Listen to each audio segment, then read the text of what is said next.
I'm going to answer a question that a lovely follower asked about bad weather, if I've ever experienced some rough waves. If you're new here, my name is Allie, and I am the daughter of a cruise ship captain with Royal Caribbean. And this video is actually from a previous cruise that we were on, a transatlantic cruise back in 2024. And specifically, we were in Greenland in this video. But I figured this would be an opportune video to use to answer some of your questions. When bad weather happens, you try to go around it as best as you can. So there may be some itinerary changes. They try to take a little bit of a more southern route or northern route.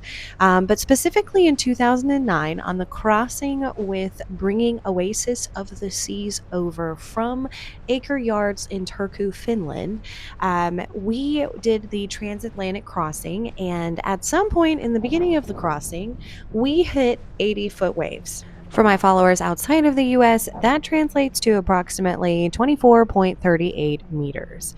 This is probably some of the biggest that I have ever experienced when at sea. My mother and I definitely lost a few days while we were out there because the doctor on board had to basically medicate us because the anxiety was terrible, the seasickness for me was terrible. But you know what? The guys up on the bridge were loving it. I don't know, it was their favorite part. So, that is probably the worst I've gone through. But as I've gotten older, I don't cruise as much as I used to.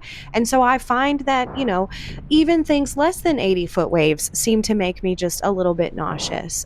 Specifically on this crossing, there was a few nights where it was a little rough for me and I had to lay down because I was feeling a little bit seasick. So I've personally never tried the seasickness bands or ear patches, but one of my favorite bartenders made me a mix of ginger ale, bitters, and lime juice, and that really helped. If getting seasickness while on a cruise is holding you back from taking a cruise, don't let it stop you because honestly, on these bigger cruise ships, you just feel like you're being rocked to sleep like a baby.